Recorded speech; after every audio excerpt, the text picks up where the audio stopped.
Okay, ladies and gentlemen, and welcome to MACROACE with your host Tony. I'm also the head financial analyst at FinancialJuice. So, thank you very much for joining us for the first earnings report that we'll be doing. What we'd want at the same time is some feedback on the information that we've provided. If there's anything to work on, what worked well. There's also a survey at the top, but let's go into it. Got about 30 minutes until we get Netflix at the top of the hour. Then we get Tesla. And then later on, about 5 minutes after that, then you get IBM. But we're going to be covering Netflix and Tesla. So let's get into it. First thing that we want to talk about is the sentiment for tech shares and how the reports or the earnings reports that we get, how they might be affected and what to be aware of. So first thing we got to understand is that on Friday, you had the tech shares that rose 0.8% amid hopes that the Fed rate hiking cycle is nearing an end against the fight against inflation. Then you had some commentary from JP Morgan CEO Diamond as well. From the day, saying that consumer is in good shape and that they're spending down their excess cash and headwinds are substantial and somewhat unprecedented. Citing the Russia, of course, when we're focusing on how the consumer might be affected by such things, and how that might affect consumer spending for these businesses that we're looking at today, further down the line.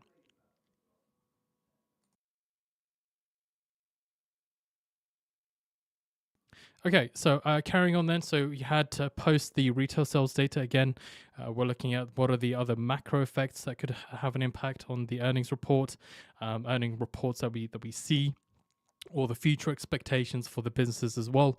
So you had retail sales data that came in that was slightly weaker, but traders fully priced in a 25 basis point hike from the Federal Reserve at the upcoming meeting. Then on June 30th, one thing that I found quite interesting, a bit of information from Vanguard's VOX ETF, is the positioning and what that could mean for tech sentiment, whether there's positive, whether there's bullish or bearish sentiment, and how that could influence the earnings reports if, let's say, stocks are viewed if a certain stock or stocks are viewed in a favorable way. Could that mean that those earnings then come out if those people who have invested or are trading that stock have a positive view on the earnings reports that are upcoming, that are about to come out? So this is what I wanted to kind of share with you guys. So Vanguard's VOX ETF, so they said that investors added a net $120.4 million, increasing the fund's asset by 3.9% to $3.21 billion, which was the highest level in at least a year. So remember, Vanguard's VOX ETF is looking at communication services and also looking at the tech space overall. So one of the things that was quite interesting when we're looking at Netflix is that Netflix, so in total positions that they had altogether, under the ETF, so there were 349,489 positions, which was from then on the date of June 30th, 1,991 positions had been added from that week, which amounts to a total of $153.9 million. So there's obviously a bullish sentiment that's there from Vanguard's VOX ETF, that there is some bullish sentiment that the company is doing well. We'll go into details about what the company has done, what was their last earnings report like, and why there might be that positive sentiment that's come through. Good evening to you, Lee Sheehy. Good evening to you as well. All right. So if we carry on then. So Netflix first quarter earnings. What was it like? And we'll do like a little breakdown of it and what it means. Most of it's quite obvious, but so first of all, we had the EPS that was slightly better than expected at $2.28 versus $2.86. The revenue was also was a little bit under at $8.16 billion compared to the estimate of 8.18. Streaming pay membership had seen a slight decrease to 232.5 million compared to the estimate of 233 million. So APAC streaming paid and net change was at plus 1.46 million compared to the estimate, so of 986.5 thousand. So it's much better than was predicted. Then if we look at the outlook for the future, Netflix future outlook as well. So they see second quarter EPS at $2.84 compared to the estimate of $3.08. So under par there. Revenue also lower as well. What their expectations are at $8.24 billion compared to the estimate of $8.47 billion. Second quarter pay net adds roughly similar to 2019. And the fiscal year margin, a fiscal year operating margin at 18 to 20% compared to the estimate of 19.2%. So not really outstanding, or nothing really significant in regards to the figures that we had seen from Netflix last time around. But they did say that Netflix is on track to meet its 2023 financial objectives. Now, let's break it down as to what those figures might mean. Of course, saying the figures is great, but we've got to kind of understand it and give a little bit of a breakdown. Again, if there's anything that could be done better, or if there's anything that works or doesn't work, or please do let me know in the chat, in the live chat there. Tell me things that might be missing or could be added, what could be worked on, improved on. So let's go through the breakdown. So the EPS, if we're looking at the EPS, so it was slightly exceeding the estimated value, which indicates that the company's profitability is slightly better than expected. If we're looking at revenue then, again, slightly below the estimated value. So while the revenue is still significant, quite robust, or near enough near to the estimate, it could suggest that the company fell slightly short of revenue expectations overall. So the other point to remember as well is the streaming paid memberships. Again, that's the key. The more people you have that are using the service, of course, the more money that Netflix is going to get. So for its streaming services, so while the number is slightly below the estimated value of 233 million, it still demonstrates a strong customer base. So there isn't really a worry that's presented there. Dragon says, hello from Greek holiday. Sorry you have a late night work. I guess I'm not the one to speak. It's okay. No, my time is managed well. Just let me know if there's anything that doesn't look right to you, if I could add to this here. But so again, we're expanding MACROACE into looking at the stock market as well, and the individual stocks earnings. Now, moving on to the next point then. So what has Netflix done recently, or what have they done in the past that could affect their upcoming earnings, and also how it could also, what could cause, how the market could react to the data that comes through.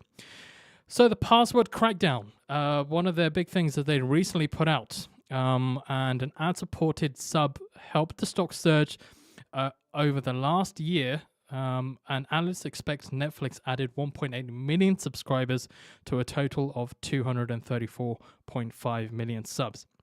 Then, if we're looking at the stock as a whole, how well it's performed, it surged 171% off of the low it hit last year, which made it the second best performing NASDAQ 100 member. Don't forget, if you like the information so far, don't forget to share it, get it out there. And like the video as well, and also subscribe to the channel. Then this is a recent thing. So they said that they will remove the basic ad-free version of Netflix. So this was today, which it depends on what they say and what they feel for their future outlook. How much will it affect their stock? Personally, I don't really like to give personal views, but this is what the plan is. What they're going to do is, so you already have the paid version with adverts, okay, and then you have a basic plan with no adverts, and then you have the premium plan. They're looking to get rid of the basic plan without the adverts. What that means is that they have confidence that the paid membership with the adverts, okay, at a cheaper price, they feel that that's going to do quite well. Hence, they've taken that action today, or hence that bit of news had come out from CNBC. But we'll break that down a little bit more. So let's kind of go into it here. So first of all, so investment bank views. This is quite interesting to understand and see what the investment banks are thinking about and where they see the stock. So Credit Suisse raised the target price to $370 from $330, which caused Netflix to rise pre-market about 2.1% on the 14th of July. Deutsche Bank on the 17th of July, they said that the valuation has become tougher, but the setup for Netflix is positive heading into the results. Then, the other thing that the Deutsche Bank had done is that they'd raised the target price to $475 from $410, and they maintained the buy rating. So again, what had happened was that again, Netflix had risen pre-market around 2% after the target price was raised. So there's a lot of confidence that's been put into Netflix so far before the earnings have come out. So if the question is, how strong will that positive or bullish feeling be from the investment banks if the earnings disappoints? Usually when you get disappointing earnings, when they've built up the company to do so well, usually you get a negative market reaction. And if we're thinking about Netflix, if their subscribers or their paid subscribers is much lower than what they expected to be, let's say if analysts were expecting 1.8 million new people to subscribe to Netflix, and it falls way short of that, that causes some trouble for the stock itself. And in turn, also, we've also got to think about the NASDAQ too. Of course, it has quite a bit of weight on the NASDAQ itself, so then it will also have an impact not only, of course, the stock itself, but also the NASDAQ 100. So one of the key things then, when we're talking about the ad version that they have brought out for Netflix, okay, so the ad version, what they say is that it will. So we had a comment from Deutsche Bank saying that it will account for about 35% of users by 2030, potentially bringing in $6 billion at the beginning of the year. And Netflix saw ad revenue at about 10% worth of what's currently is what they're seeing at the moment for the ad version of Netflix. Then the December 2022 survey. December 2022 survey. Again, this is talking about, so from this report here to Kagan's Europe Consumer Insight Survey in December 22, it shows that there was an uptake for Netflix's new ad tier ranging from 6% to 12% of the total Netflix users, France, Germany, Italy, and the UK. So there is still a demand, well, back then, that there was a demand, there was an uptick for a paid ad version of Netflix. With this recent news that we had seen today, although it's not really going to affect Netflix today, although the only thing we could get is the outlook for the future, where they see the ad version of Netflix and how they feel will impact their finances in the future. And then what the markets will do is take those numbers down if they do decide to give any information as to what those numbers might be, how many people are already on the ad version of Netflix, and then what they expect it to be. And if it down the line in the future, the next earnings, the numbers don't match up, then that will again cause trouble for Netflix. So the other point being, of course, we have the news of the Screen Actor Guild walkout. So according to Miller Tabak, I say that with the possible pause in new content becoming an issue, it's tough to chase Netflix on a fundamental basis. And then July 18th, you had Jefferies that raised their target price to $520 from $440. Somebody said, "Where are you from, bro?" From the UK, homie. That's where I am. All right. So Tesla then, Q1 2023 earnings. What do we get from them? So the adjusted EPS was 85 cents, slightly below the expectation. Revenue, again, there was nothing out of the blue, nothing great or significant, more or less in line with expectations. Gross margin slightly lower at 19.3% compared to 21.2%. Free cash flow $441 million compared to the estimate of $324 billion. Operating margin 11.4%. Adjusted EBITDA at 4.267 billion, and adjusted net income of 2.931 billion. And then the Bitcoin holdings were unchanged in Q1 of 2023. They still see fiscal year production of 1.8 million vehicles compared to the estimate of 1.84 million vehicles. So expecting less, of course, very obvious, less vehicles to be produced. But again, the difference compared to the estimate and the actual figure, what they revealed, isn't that big or significant enough for traders to see any sort of worrying signs for the company itself further down the line. So let's break that down and what those earnings mean. So the revenue growth, again, in total, the revenue has been growing steadily over the quarters, which, as said, reached 23.329 billion in Q1 23, which represents a 24% year-on-year growth.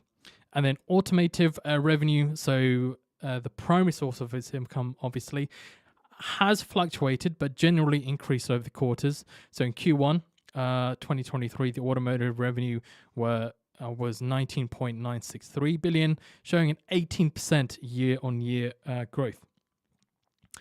For the future outlook, they say that overall that Tesla, for what they're expecting, so more or less experienced growth in revenues in some key business segments such as energy generation and storage. However, the decline in gross margin and operating margin profitability metrics indicate potential challenges that in maintaining the profitability as the company grows. So one thing that we'll talk about later down the line, pretty surely, is them cutting the prices for their vehicles, for the Model 3, Model Y, and then also how they're cutting prices in China as well, which is going to be quite key to look out for as to how that might have affected their Q2 earnings.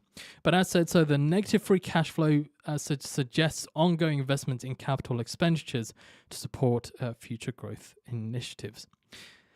However, if we're talking about it overall, we're looking if we're looking at it overall, right? How the markets, how investors reacted, it didn't really do that much damage, actually. So the shrinking profits were shrugged off. So what happened was actually Tesla's market value so far this year has been pushed to $550 billion. So even, as said, even though some of the data, the data isn't outstanding or great, again, it hasn't put off people from continuing to invest in Tesla itself. Then what are the actions taken? So this is quite key for Tesla too. So as I was talking about the China stuff, so Tesla declined 1% pre-market on the 7th of July after they offered China rebate. So what they did is they offered new buyers of its Model Y and Model 3 vehicles cash rebate of about 3,500 yuan, or in dollar terms, that's $483. If they could sign referral from an existing owner. Then on this, the reason why this was done was to avoid abnormal pricing. So they had joined a group meeting with 15 other EV makers, and again, not to try and stifle the Chinese market, they had come to an agreement that, okay, maybe we'll kind of control our prices so we don't scare off potential Chinese customers from buying Teslas instead. Then on July 17th, there was a New York Times piece that said that while sales are increasing, demand isn't. So what had happened? So this is what's happening so far, not just with Tesla, but also Ford, that we've also got to take into factor as well, into consideration. Because of the issues that these vehicle makers have had with the chip shortage over the last year or so, or let's say a couple of years or so, what that's meant is that those companies have been able to build or produce as many vehicles as they would have wanted to. Now that the chip shortage is virtually non-existent or isn't really, doesn't really have that much of an impact on the production of these businesses, they're churning out a lot more vehicles than there is demand for it. So that's not necessarily it's not necessarily a good thing or a bad thing. So the reasons why it's not necessarily a good thing is that they're waiting for demand to pick up. But with the rate hike from the Federal Reserve getting to quite a high rate in the fives, there is the worry, or in the back of the mind, that the high rate of interest will put off consumers from buying goods. However, with the retail sales data that we had last week, and it showed that, and also consumer spending data that we had before that too, because there isn't any weakness in consumer demand at the moment, it also isn't a bad thing. It just means that these companies are creating these vehicles that are not being bought at the moment in anticipation that consumer spending will pick up. That will lead to further sales instead. So if we're talking about the New York Times piece, so what it said is that more than 90,000 EVs are sitting on the dealers' lots, 4 times as many as a year ago. That was according to Cox Automotive. So Ford, what happened was this: Ford also, as said earlier on, it's not just Tesla, but Ford is also following in Tesla's footsteps with the price cuts. So for their F1 150 Lightning, that was reduced by $6K to about $10K. Tesla's Y model was at currently at for 46, or you could say 47 grand, or $46,990 for the sports utility vehicle, which cost 29% less than it did in mid-January. It originally was $65,990. The Model 3, the price for that is at $39,990 compared to what it was in the past of $46,990, which is a 15% cut. So these businesses, one way to try and attract customers to buy their vehicles, of course, bearing in mind how the markets have reacted to the Federal Reserve's hiking cycle, and then the potential for consumers to be put off. These vehicle makers have decided to decrease their prices in order to try and get people back into, or give people an incentive to say, okay, we understand rates are quite high, but we're also cutting our prices, so there should be more demand. Demand should pick up at some point. On top of this, then, for Tesla, they built their first Cybertruck after 2 years of delays, and what happened is that after that news had come out, Tesla had rose about 1.9%. So after 2 years, so there are 3 types of trucks that would cost between $40K to $70K. Okay, of course, the first design. Do you guys remember when Musk threw that metal ball at the Cybertruck and it cracked and the window cracked? So from then on, you had Tesla that was expecting to provide their first. To create the first Cybertruck between July and September, and Musk had said that in April this year. So more or less, they're on track with it. So again, it's knowing. First of all, for Tesla, it's knowing how much of an impact has the prices, or has the price reduction had on Tesla's profit margins and their revenue. But also, what is their future? What is their fiscal year outlook as well? Are they still confident that, although yes, prices have gone down, that they're confident that consumers will take up the cheaper prices for their vehicles, and demand will start to pick up. So then investment bank views then altogether. So for Tesla, Mizuho raised their target price from to $300 from $230 on July 7th. 17th of July, you had Wells Fargo that raised the target price to $265 from $170. HSBC. So this is also quite an interesting comment from them as well. So when I was talking about the abnormal price stuff that was going on in China and why Tesla had reduced their prices or offered to give a rebate to customers in China, Chinese brands, of course, account for half of the EVs sold globally. Again, there's Tesla that's continuing to try and maintain its position within the Chinese market. So if there is any sort of antagonization that's going on from Tesla, or no sort of, let's say, flexibility from Tesla to the Chinese market, then it makes it more difficult for Tesla to compete within the market when you have the Chinese businesses that more or less account for half of the EVs globally. So again, that's quite important too. What does their business look like in China? Have they been able to sell more vehicles in China because of the rebate offer that they have, or has it more or less stayed the same, or has it become worse? Then the other things to be aware of then, if we carry on, so if we kind of get out of this here, we've got about 3 minutes till Netflix earnings. So let's get out of it here. So, as said, we've, again, first time we're going through the earnings reports for stocks here. It'd be good to get your feedback. Let me know what thoughts you have so far. If the information was enough or not enough.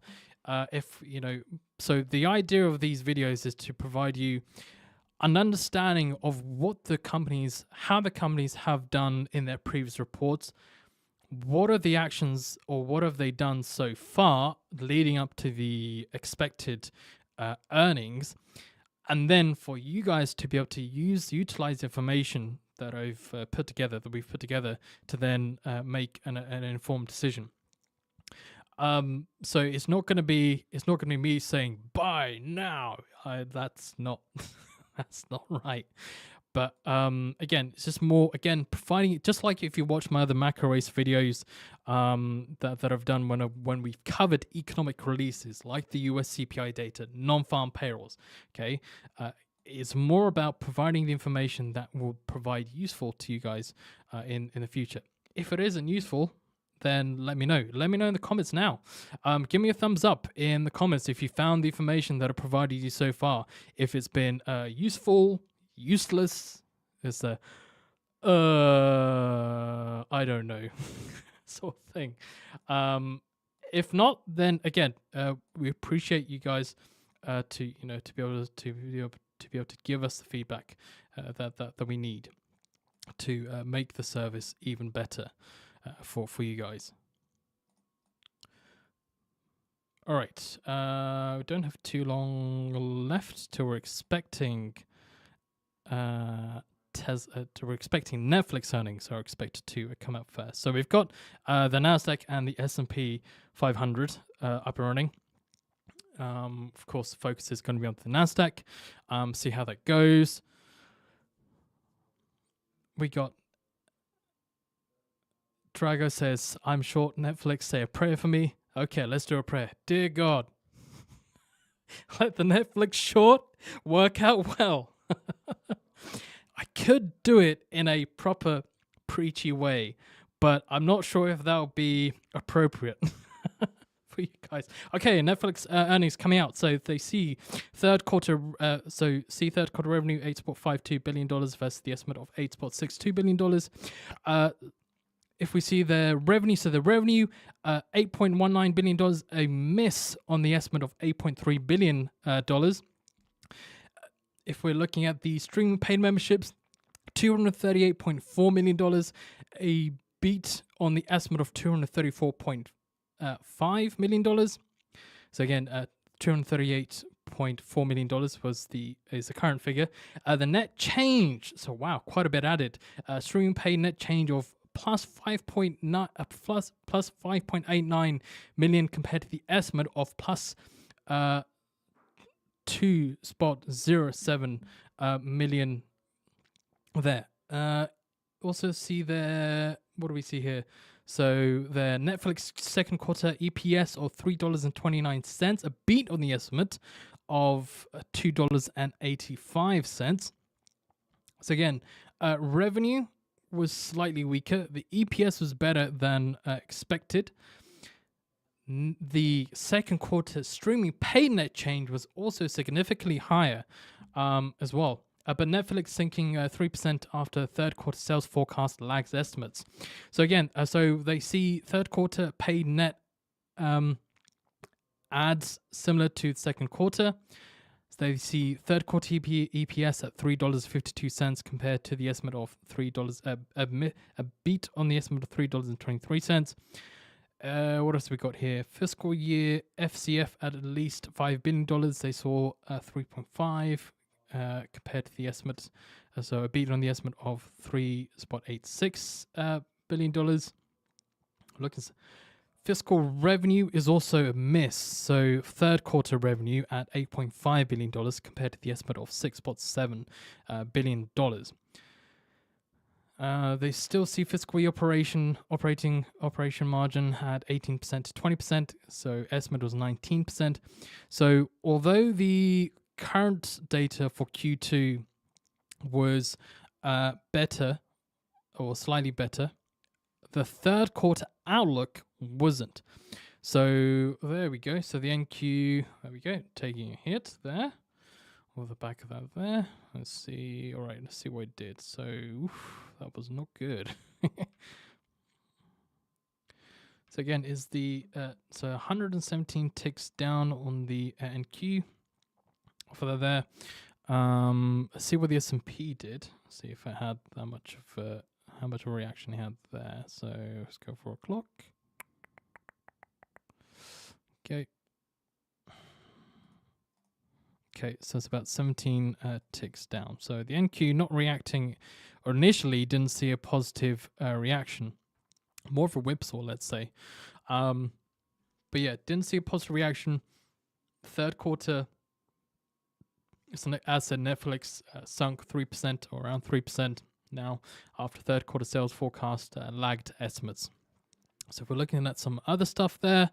So Drago, your prayers were answered. That's funny. Sometimes people use people as like a horseshoe, like a good luck charm. Please don't. If you've seen the Fresh Prince of Bel-Air episode where the I think it's a fund manager, he decides that he's going to use Will Smith as like a lucky charm because he gets everything right. Please don't do that with me. Let's see what else. So earlier on, talking about my explanation, he said your explanation is just fine, Tony. Scott and Stock says, I like this. This is exciting. And Lee said, useful 100%. There's some Mexican, Spanish there. Okay, nope. Dragon says, being actionable is a good start and build on it. And Scotch and Stock saying, let's go on that short. Okay. All right, so next we've got Tesla. That's due not too long now. We've got, less than a minute now.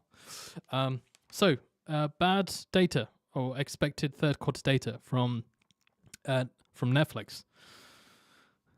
Draco says, beer on me. Let's see what... so also Netflix raises 2023 cash flow forecast by $1.5 billion due to strikes. Okay. All right. What else we got here? Okay. Tesla out with an EPS of 78 cents there. So if we're looking at, that's a miss on the estimate of 80 cents. Their revenue of $24.9 billion, a beat on the estimate of $24.51 billion. Gross margin at 18.2% compared to the estimate, again a miss on the estimate of 18.8%. Free cash flow at $1.01 billion, a miss on the estimate of $2.18 billion. The market's continuing to go down here on the NQ and the ES of that data. So again, so also seeing adjusted EPS of seeing there a 91 cents, a beat on the estimate of 81 cents there. All right, Tesla says start of production of Dojo training computers. Nothing really else coming out here. So there's a little bit more of a downside there off of that data. So again, a second quarter adjusted EPS, 91 cents compared to the estimate of 81 cents. Again, a beat on the estimate there. So beat on the rev, a beat on the adjusted EPS. Free cash flow was worse than expected. Gross margin also slightly worse than expected too. Tesla to remain ahead of LT 50% CAGR with about 1.8 million vehicles. So you can see here, so Tesla shares sliding 2% after gross margin misses estimate. So again, at 18.2% compared to the miss on the estimate of 18.8%. So that's what we're dealing with there. So to be honest, so NQ, let's see what happened here. That was 405. Okay, so that was another, again, that's the same. 117 ticks down after that earnings had come out from Tesla. Okay. Cybertruck remains on track for initial production this year. Well, of course, they've made their first one not too long ago. Focusing on cost reduction, new product development, Cybertruck factory tooling is on track. Nothing else really. So providing a little bit of optimism about the Cybertruck production, although they've only made one so far. Right. Okay. So stock market, the Nasdaq moving in flipping it now. Tesla sees acceleration of AI and software fleet-based profits. Okay, this is important. So they still see fiscal year production at 1.8 million vehicles, a miss on the estimate of 1.88 million vehicles.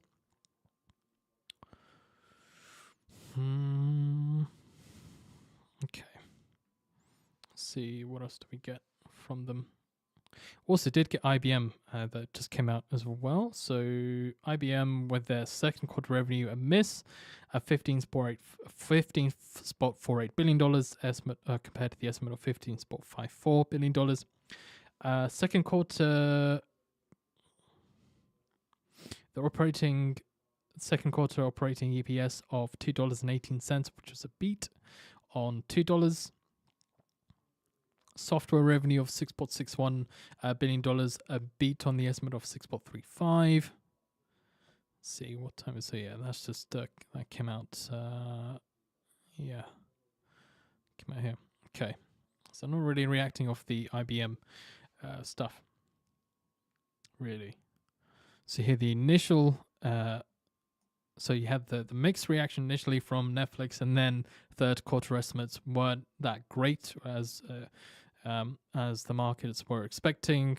Hence, he'd seen the move down. And then you had Tesla, which missed on their operating margin. And then you'd seen another boop down on the NQ. Okay, so let's check the S&P as well, because I want to check what the S&P's reaction was from the earnings from Tesla. There we go. Oops. Let's go here. It's about, so to be honest, similar moves, drop down and then move back towards the upside. But there is, of course, clearly, you can see there's more volatility that's creeped in from into the markets there.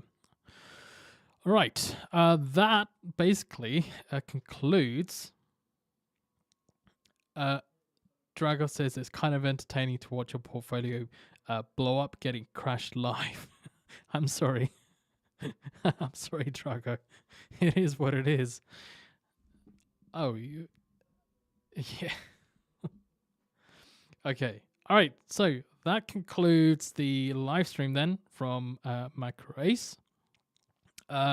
Please tell me again. So at the top of the chat, there is a survey. We would really appreciate your feedback on what you think of MACROACE. Also in the chats here too. Tell us, did you find this information useful? Did you not find it useful at all? What worked, what didn't work. Let me know in the chats now. It'd be really helpful. I'll kind of give you guys a little bit of time to do that. Because of course, whatever you guys say that works or doesn't work, then we can improve. Again, this is the first time that we're doing the stock side, going heavier into the stock side of stuff for the earnings, and doing a live stream here, try to detail and explain it.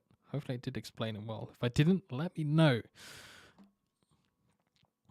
But so remember, for next week we have the FOMC. We've also got the ECB rate decision next week, I believe, as well. So we got, and of course we have more earnings to follow. Tragos says, "You rock." Lee says, "Thanks again, Tony." But yes, do give me a thumbs up in the chat if you found the information useful. Van Phillips says, "Are you gonna add earnings data on FinancialJuice in the future?" We do have it here. Let me bring it up for you. It's here on the site. There you go. It's there. Da da da. It's also there. What you might need to do, sometimes what could happen is you might want to double check your settings here for your newsfeed. If you're not seeing them, you should be able to see them. Everyone should be able to see them there. If you're not, then I will double check with our dev team as to why you may not be. But sometimes it will be down to the settings here that you need to kind of check again. But yes, we do have the earnings here on the FinancialJuice news feed here as well. Again, thank you very much for joining me. As said, don't forget to like the video, subscribe to the channel. Give me your thoughts. Again, that link is there. It's tagged at the top of that chat. Give me your thoughts and reviews, and let me know what you feel. Hypermode, I will have an ask. I will ask Ma, and we'll provide more information about it. All right. Thank you very much. Have a good evening, guys, and I will see you guys next week. All right, don't forget. So, earnings and economic releases is what we cover. So, macro data, and then looking at micro data too. Of course, the micro data, the stocks having a bigger impact on the markets. It's not we're not looking at the small businesses, more looking at the bigger businesses that are going to have a more of a macro effect. And we'll see how that kind of develops, and if there's more of a demand for it, of course we'll grow that as when needed, if that's what people are looking for. But yeah, so what did you guys find useful about this here? I need information. I need some commentary.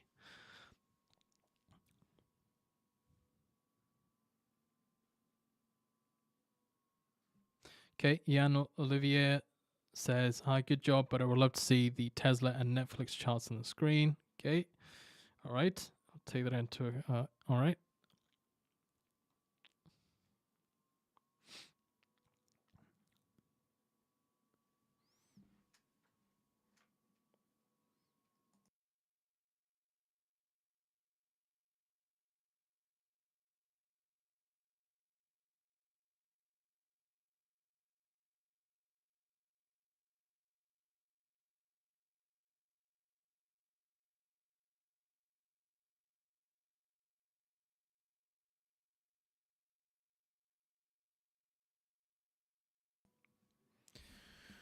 Alrighty. Yes. Any other comments before I kind of call it, and then we'll end it there. We'll give it about, let's say, about 5 minutes, and then we'll let you guys kind of finish it off there. We'll finish it off there.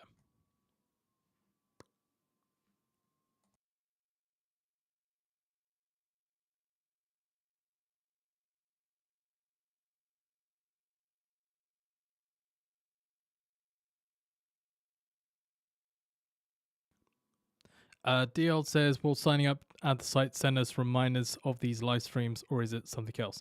So yeah, so if you sign up, if you sign up to the FinancialJuice service, of course free or paid. Okay, what we have here is, so we'll have a live stream link posted out to the FinancialJuice website, and then that'll be again there. That'll take you straight to this live stream video here. Okay, Alex says, which next earnings are you looking at? Yeah, so what we'll do is in the email, what I do is, so every single Monday is what I do is I put out an email for our users, our subscribers, to the MACROACE main list to give them a week ahead view of what to expect for the earnings, which is that link there, and it will give you not just a rundown. It won't just give you the live streams for the videos that I'll be doing, live streams for the week ahead, but it gives you a short rundown of what to expect in the US, Asia, and Europe session, and how that could, and then again the detail. So that isn't a big old email with lots of information or detail, because I go through that with you guys here in the live streams, and that's one email a week. There aren't streams every single day. It's only when we know that there's interesting data to look at, or if we're looking to expand. But of course, that'll be, again, it'll always be one email, and it'll give you a link to how many live streams we'll be doing and what we'll be covering as well. Jan says, also wish I could have the earnings estimate published on the left side of the bar before the announcement. Okay, all right. Yeah, okay, we can do that. So Jan says, you're doing a great job, guys. Can't say it enough. Thank you very much. Maybe do a preview before the actual event. Dragos, did you not? When did you join onto the stream? When you say preview, do you mean going through? Hold on, let me bring up again. Do you mean talking about well, kind of what I just did? Just talking about talking about the earnings data and what happened last time, what the company's done, and how that could have an effect on the earnings.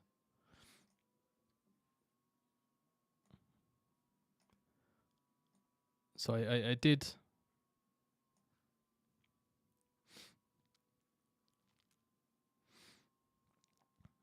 Ooh, Lee says, Tony, where do you see the Nasdaq going to as a high, and what will cause it to go down heavily in regards to news or recession? That's an interesting question. It's something that's on a lot of traders' minds, so particularly if you're day trading, or even if you're investing as well. If you're swing trading, it's simple.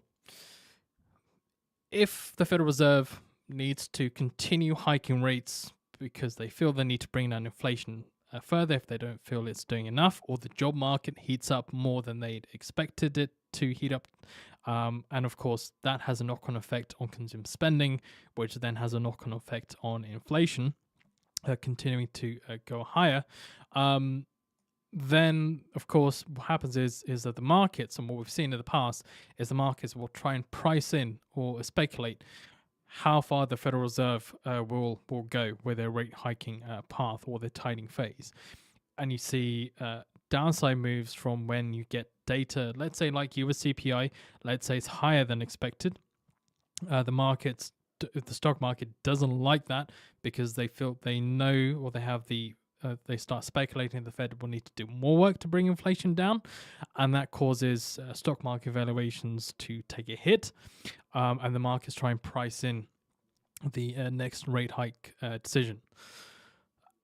if let's say the economy is let's say the Federal Reserve has eased off the brake and they've done their, let's say they, I've always said this in every video that I've done for the FMC prep, if they've ended their tightening cycle and they don't decide to do another rate hike at the upcoming meeting, then what happens, what could happen is actually you could see more of a positive reaction, not just from the Nasdaq, but also from other stock indices as well, not just in the US, but also in Europe and Asia too. So that's another thing that you've got to be aware of is we have the data that we're looking at for companies specifically, and then we're looking at the wider picture. Okay, what are the future implications for these businesses, and how could they be impacted by the rate decisions or the fiscal policies that the government has at that time? So again, again, that's one thing to be aware of. So if you do see more tightening from the Federal Reserve, that's obviously not going to have a positive impact on the stock indexes. But if you do see an easing off of the gas on the rate hikes, and they paused, they continue to pause and don't continue to hike, and start to pivot in the other direction, i.e. they start to want to ease monetary policy and start cutting rates instead, then that would of course be positive for the Nasdaq and also for the stock market as a whole. I can't say how high it's going to go. I don't like putting numbers on things. So all you can do is kind of look at historical data, how the markets have reacted, and then you guys make your own prediction off of that, and see what makes more sense that way. Maybe do a preview. Yeah, no, we already talked about that. So yeah, so this preview here. So again, so we looked at a breakdown. Is that what you're talking about, Dragos? A breakdown of what to kind of what's already happened. Preview like to be able to act in the info you share. So was the information that I provided? I'm confused. What are you trying to say? You ask me to tell you which way to trade, or what to do? Because I won't do that. I won't, like I said earlier on, I won't say, hey, buy, buy Netflix or buy Tesla because of this information. That's not what we're about. Again, it's more about providing the information for then you guys and looking at the historical data of how the markets have reacted in the past to then make your own informed decision about what to do. We are the information people here. That's the key thing. That's what a lot of traders miss out on, is the information, or having that compiled together or curated and then talking about it and discussing it, what it could mean for the business in the future. Alex says, I was more wondering which might have an impact on the market in your opinion. Again, I'm not sure what you're talking about there. If I'm taking a guess, if you're talking about if you're talking about tech stocks will have a bigger effect on the Nasdaq or the S&P, if that's what you're talking about. If I haven't answered that question, do rephrase what you've asked, and I'll try and answer it in the best way that I can for you. Have I answered everyone's questions so far? Okay, so you're talking about which earnings will have the biggest impact, right? So okay, so that's why we're starting off with the bigger businesses, the ones that have bigger weightings on the stock indexes, like Netflix and Tesla. Okay, those businesses are gonna have quite a big influence on the markets and as to what happens, not just in the stock for itself, but also the macro effect. Okay, those are the stocks that we'll tend to cover. So of course, Apple, Microsoft, we're going to be covering as well. Amazon later down the line. I'll double check the dates on that. believe it's next week, but again, I'll double check the dates on that, and we'll provide that in the week ahead email. But yeah, so more or less the bigger stock companies that have a bigger weighting on the indexes, or the well-known businesses that everyone pays attention to. Generally, those are the ones that we're going to be looking at too. Also heard the rebalancing of the Nasdaq coming at the end of the month. Are you expecting something out of that in terms of price? Again, can't speculate. Of course, if the weightings have been changed of the businesses, if there is a bit of, if there is extra volatility that creeps into the market because of that, that's one thing to be aware of. But again, we'll have a little look into that, and of course with the earnings that we have coming up in the weeks ahead for the US. The US market is what we're going to be covering for the earnings. Not really looking at the other areas, because if the US stock market ain't performing well, or if it's performing really well, that's going to have a knock-on effect on everyone else. Then you have the macro effect, right? If businesses in the US overall aren't seeing a positive momentum, or they're seeing, if they are seeing positive momentum, then that has a knock-on effect on everyone else. All right, I think we'll call it there then. If you have any other questions, if you have any other reviews on how you felt that this stream that we've done here today, how it went, then don't forget to give me an email as well. That's there for you at the bottom of the chat. Give me a heads up, or give me some more information if there is something that I've missed. Again, it'll be good to know and add. But if you like it, thank you very much, and I will see you guys later.